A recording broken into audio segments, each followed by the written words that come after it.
深夜に目が覚めた私は、隣で眠る夫の信じられない寝言を聞いてしまった。ナコ、お前とこの子を愛してるよ。ナコって誰？この子って。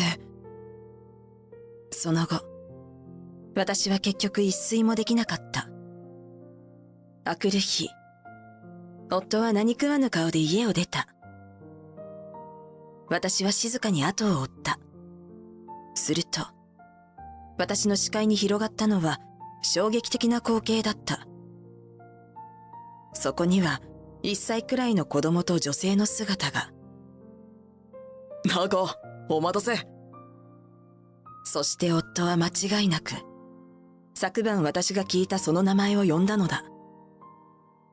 私は考えるよりも先に、夫の背中に向かって叫んでいた。私の名前は中島みなみ、30歳の専業主婦だ。とは言っても、5年前までは会社員をしていたのだが、そこで出会った同い年の夫のコウと結婚したのを機に退職したのだった。私たちが結婚してから早5年の月日が経った。ちょうど先月、私は30歳の誕生日を迎えたこともあり、ここ最近はそろそろ子供のことを考えたいと思っていた。しかし、そのことをなかなか夫に言い出せずにいたのだ。なぜなら、ひとえに夫は忙しそうだから。去年から会社で大事な仕事を任されることになったそうで、一気に残業が増えたのだ。何でも、夫は派遣社員なのだが、今回の案件で結果を出せば、直接雇用も検討されるそうだ。夫はそんな仕事にやりがいを感じているようで、毎日生き生きと出社していた。仕事に前向きなのはもちろんいいことだが、そうは言っても、私は正直少し寂しかった。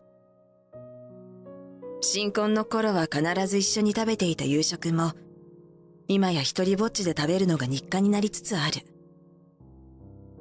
夫の分をせっかく作ってテーブルに置いておいても、今日は食べてきたからいらない、などと言って食べてくれないこともしばしばだった。今日も例外ではなく、夫は帰ってくるなり、テーブルの上に並べておいたお皿を見て、思い出したようにこう言った。おお、今日もご飯は食べてきたからいらないわ。え、そうなの？また？食べてくるなら一言連絡くれればいいのに、せっかく作ったのよ。私がそうつぶやくと、夫はこんな返事をした。っていうか、今後はもう晩ご飯は作らなくていいよ。いちいち連絡するの面倒だし、食費がもったいないだろ。私はその言葉に違和感を感じ、すぐに夫に疑問を投げかけた。え？食費がもったいないって、それなら外食は控えた方がいいんじゃない？すると夫は、とぼけたようにこう言った。え？外食？私はそんな夫の態度にため息混じりでこう返す。食べてきたって外食でしょ？すると夫はなぜか戸惑い混じりの声で言った。ああ、そうだけど。でしょ？外食よりは家で食べた方が食費は抑えられるじゃない。だからこれからは。そんな私の言葉を遮る形で、夫はめんどくさそうに言い放った。そりゃ、こっちだって付き合いなんだから仕方ないだろう。なんだか支離滅裂なことを言うだけ言って、寝室に向かった夫。食費を気にするなら、外食をやめるのが一番手っ取り早いのではないだろうか。世の中の奥様方は、同じように夫の外食事情に困っているものなのだろうか。そもそも、毎日こんなに仕事を頑張っているのだから、収入も決して少なくはないだろう。私たち夫婦は口座を共有していないため詳しいことは知らないが、今さら出費にケチケチするのもおかしな話だ。そんなことを思いもやもやしていた私だったが、ふとある考えが浮かんだ。もしかして夫もそろそろ子供が欲しいと思っているのではないだろうか。だからこんなに仕事を頑張って正社員を目指しているのではないだろうか。となれば生活費を抑えようと考えるのも納得がいく。私はきっとそうだと思い、密かに喜びをかみしめた。もしそういうことなら、今の私にできることは、夫が今回の仕事で結果を残して正社員になれるよう、しっかりと家庭で夫を支えることだ。そう考えた私は、その日以降、夫を支えることに尽力した。今まで手をつけていなかったところまで家事を行うと決め、夏に向けてエアコンのフィルターを数年ぶりに掃除するなど、とにかく今の自分にできることを探し続けた。すると、そんな努力の甲斐があったのか、私はある日、夫の嬉しい変化を発見してしまった。それは、夫の書斎を掃除していた時のことである。この部屋は、夫が在宅勤務の時に使っている部屋だが、最近は出勤ばかりで在宅勤務はめったになく、家に帰ってきても寝室直行だったもので、なかなか利用していなかった。掃除をしている素振りも見られないし、パソコンに埃がかぶってしまったら大変だ。そう思ったのだ。まずは窓を開け、散らばっているゴミをゴミ箱へ入れる。もっと早く手をつけるべきだったと後悔するほど、飲み終わった空き缶やインクを切らしたボールペンなどが散らばっていた。私は一通り落ちているゴミを集めると、机の上に目をやった。次はここだな。その時だった。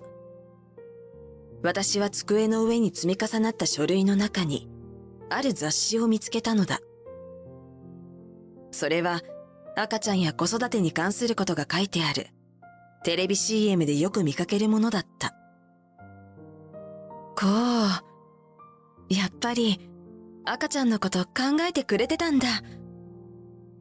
私の思いが伝わって、本当によかった。私は喜びに浸りながら、しばらくその雑誌をペラペラとめくっていた。でも、こうしてこそこそと調べているくらいだから、まだ私には知られたくないのだろう。もしかしたら、心の準備がまだ整っていないのかも。このことは、夫から口に出してくれるまで気づかないふりをしておこう。そう思った私は、その雑誌を元あった書類の山の間に挟み込んだ。その時の私は知らなかった。夫が誰のためにこの雑誌を買っていたのかを。私はしばらくのんきなことに完全に浮かれてしまっていた。そんなある日の夜のことだった。夫の異変に気がついたのは、深夜に喉が渇き、目が覚めてしまった私は、音を立てないようにそっと寝室を出て、リビングに向かった。冷蔵庫からお茶をコップに入れ、一杯分ごくりと飲み干すと、忍び足で寝室に戻った。そして寝室の扉を閉めようとしたとき、ガチャッと小さな音が部屋に響いた。やってしまった。夫はその音に反応するように、とつぶやいた。こう、起きちゃったかな。私はそう思いながら夫の顔を静かに覗き込むと、夫はすやすやと幸せそうな顔で目を閉じている。よかった。大丈夫だ。一安心し、隣のベッドに入ろうとした瞬間、私は聞いてしまった。ナコ、え？私は心の中でそう言った。今の、誰かの名前？しばらく固まったままで夫を見つめていると、夫は続けて、こんな信じられないことを言った。ナコ、お前とこの子を愛してるよ。聞き違いなんかではない。確かに夫は言った。愛していると。ナコって誰？この子って。私は夫を叩き起こそうと夫の布団に手をかけた。しかしその寸前でかろうじて冷静さを取り戻したのだった。ダメだ。ここで起こしたところでただの寝言だと話は進まない。もしかしたら何かドラマやアニメでそんなシーンがあってその影響で言ったのかもしれない。所詮夢だ。計り知れない潜在意識だ。私がこの目で真実を見るまでは何も確信できない。私は半信半疑のまま自分のベッドに戻った。そういえば明日、コウは休日出勤だって言ってたっけ？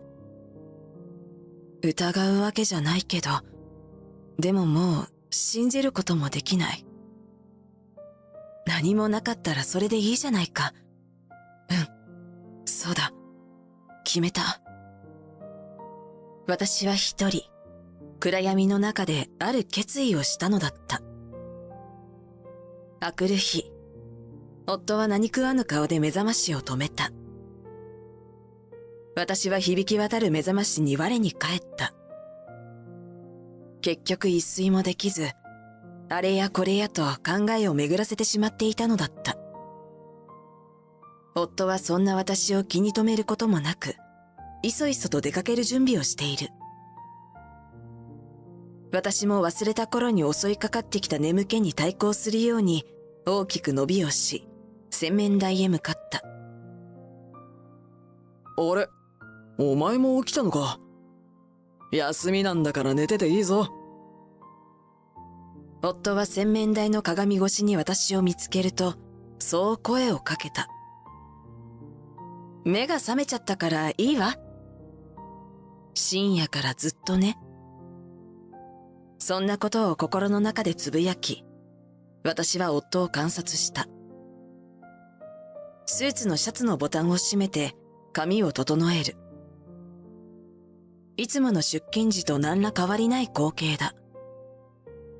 そして夫はいつものように家を出た。じゃあ、行ってくるよ。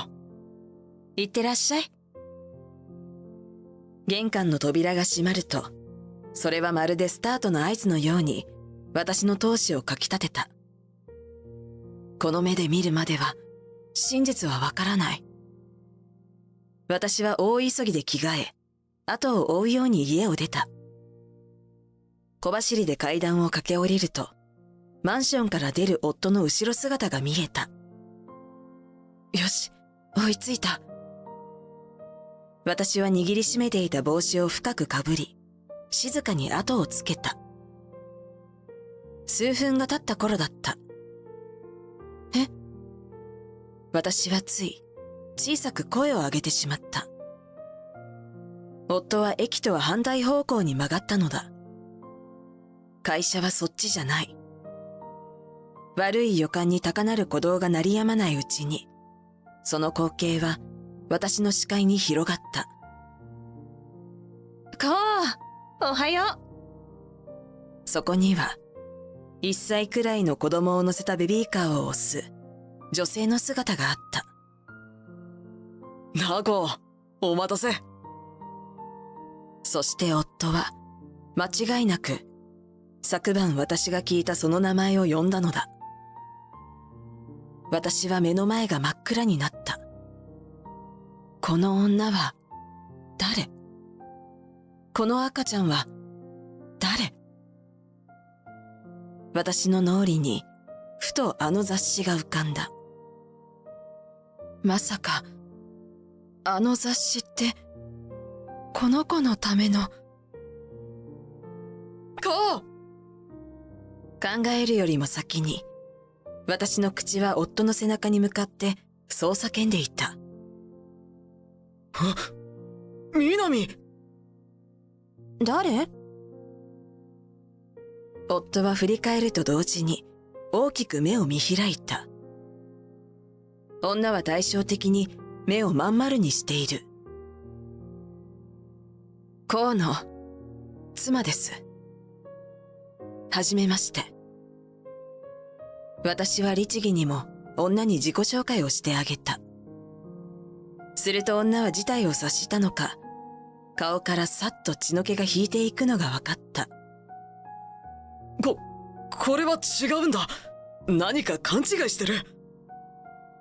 私はまだ何も言っていないというのに、夫は焦ったように弁解を始めた。会社の後輩なんだ。これから仕事があって。そうです。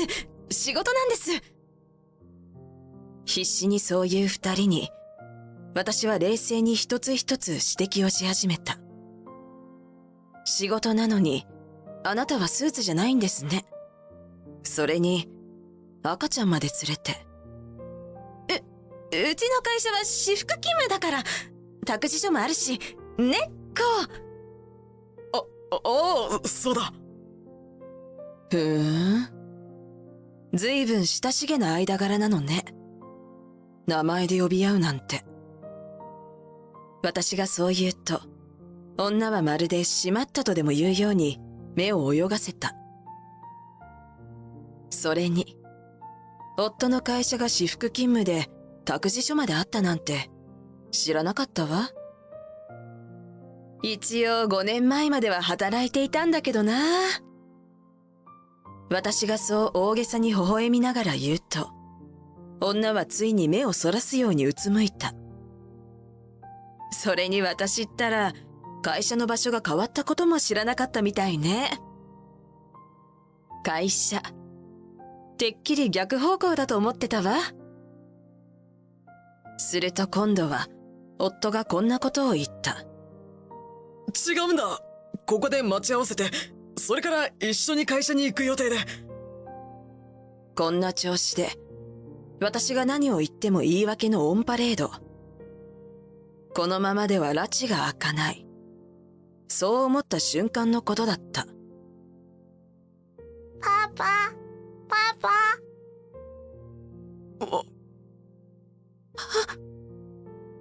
子供とは無垢なものである。嘘のない真実を私に教えてくれる。黙り込む二人に私は言った。今のこの子の言葉が全てなんじゃないの？この子は一体誰の子なの？すると夫は観念したのか、ボソボソと話し始めた。この子は、俺の子だ。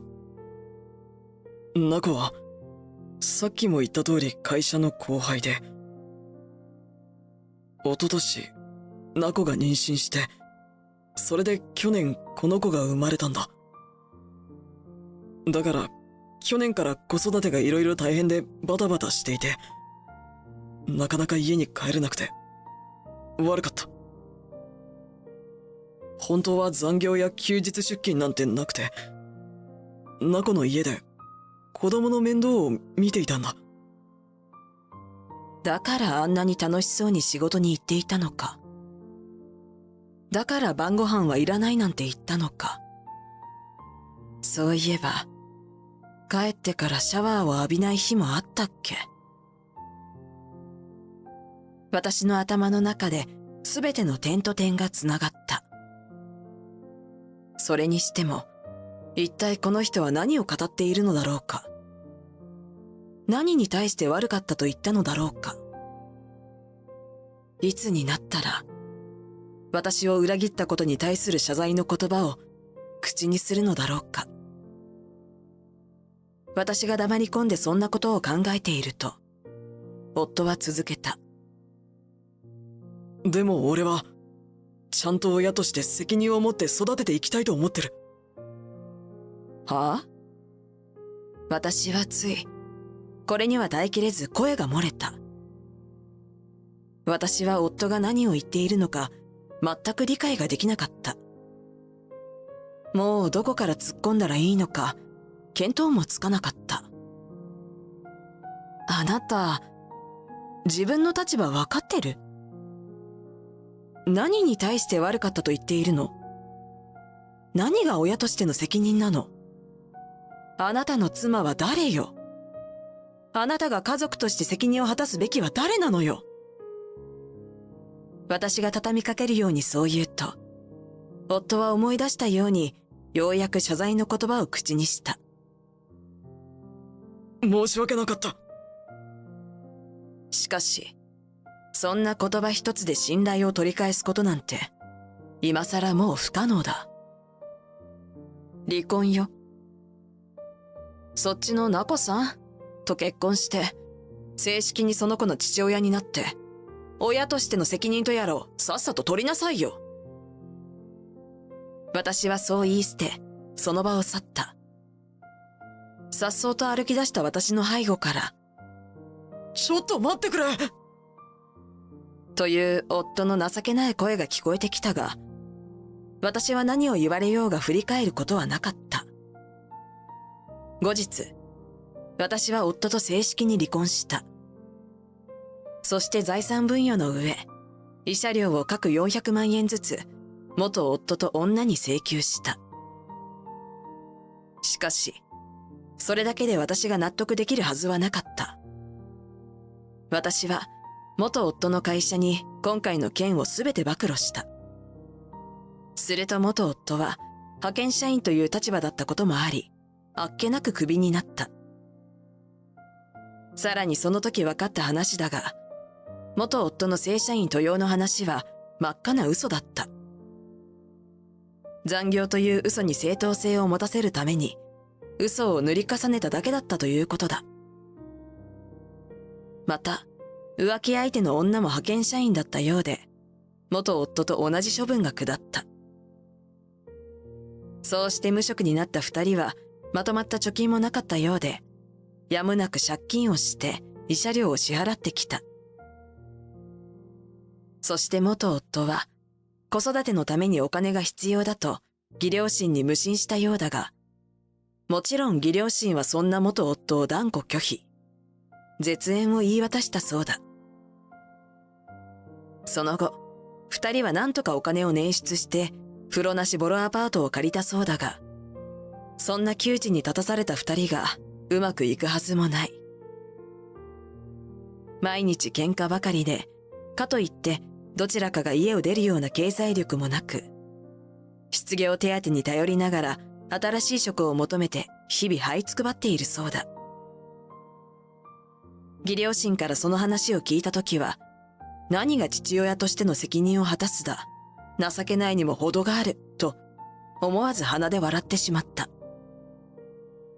一方の私は、心機一転、新しいマンションを借り、新しい職に就いた。前職の経験を活かせる職種ということで、即戦力として採用され、あれよあれよと仕事を任される日々だ。あんなくだらない人間を支えるために家庭に入っていた頃よりも、毎日がキラキラと輝いている。